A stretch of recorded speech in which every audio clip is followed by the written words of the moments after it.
Hello everyone! Today I'm going to show you how to make your own homemade sprouts. Now most of us have heard of bean sprouts that you see a lot of in Asian cuisines, but there are all kinds of sprouts. They are packed with lots of nutrition. Now in the store, 3 ounces of sprouts will cost about $3 to $4, but we're going to reduce that down to pennies. What you will need is a wide mouth mason jar, a wide mouth mesh sprouting jar lid like this one here, and I'll leave a link for this one in the description bar. You'll need some sprouting seeds, and I'm using broccoli seeds and alfalfa seeds. Links for those where I purchased them will also be in the description bar. You'll need purified water and a strainer. The whole process takes about 3 to 4 days and it's super easy. Are you ready? Let's go. So day 0 is just the pre-step to the process where we rinse and soak the seeds. So take 2 tablespoons of your sprouting seeds and place them in the jar. Then we're going to add some water to the jars, cover them with the lid, and now swish the water around and dump it out. Now they're rinsed. Next, refill the jars halfway with water so we can leave them to soak overnight for about 8 hours. Day 1. So in the morning, if you look at the seeds, you'll see that some of them are starting to change colors just slightly. All you do now is dump out the water in the mason jars. When dumping out the water, you want to make sure you're getting as much as you can.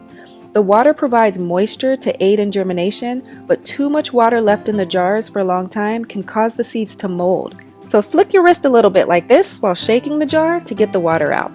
Now, you want to take the seeds and roll them around the outside of the jar just a bit so the seeds are not clumped into one spot. Then place those jars in a bowl so that they're slightly tilted so that excess water can run off. Then place them in a dark, cool place. And that's it for the morning. Now we're back in the evening to do the exact same thing as the morning. Go ahead and rinse the seeds, so add some purified water, swish it around, dump out the water, flick your wrists while getting that water out, roll the seeds around the jar so they're not clumping, then place them in a bowl tilted and put them in a dark, cool place. Now day 2 in the morning. As you can tell, the sprouting action is becoming more and more visible. These are the alfalfa seeds and these are the broccoli seeds. Now add some more water. Swish it around, dump out the water, flick the wrists, roll the seeds, place in a bowl, and put in a dark, cool place. Day 2 in the evening, back again. Check out that growth. As before, add some water, swish it around, dump out the water, flick that wrist, roll the seeds around the jar, place them in a bowl, and back in a dark, cool place. Now this is day 3 in the morning. Look at that.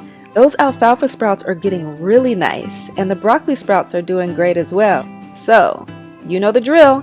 Add some water, swish it around, flick that wrist, dump out the water, roll the seeds, place in a bowl, and put in a dark, cool place. Day 3 in the evening. Add some water, swish it around, flick that wrist, dump out the water, put in a dark, cool place. Day 4 in the morning. Look at that! Now I know what you're thinking. They are looking a little pale, and we're going to change that. First, rinse your sprouts as normal and place them back into the bowl. Now we're going to place them in front of a window so they can soak up that natural light so that the chlorophyll can develop, which gives them that greenish color. If the sun is really bright, place them on a table so that they're not in direct sunlight and leave them there for most of the day. Health tip! Broccoli sprouts are high in fiber, protein, and other nutrients. They're also rich in a compound called sulforaphane that reduces risk and kills cancer cells as found by the Johns Hopkins Cancer Research. This compound is found in other cruciferous vegetables, but there's 100 times more of it in broccoli sprouts. Alfalfa sprouts? They're great too. They're rich in vitamin K and vitamin C as well as other nutrients. They also contain manganese, a nutrient essential for preventing osteoporosis and inflammation. Look at that! Look at that green color. Isn't that pretty? So these are the broccoli sprouts and these are the alfalfa sprouts. Now, there are some seeds in the jar that didn't germinate, and that's okay. The last task we have here is to get those seeds out of them. This is the strainer I'm using, and I like this one because the holes are just big enough for the seeds to go through, but not the sprouts.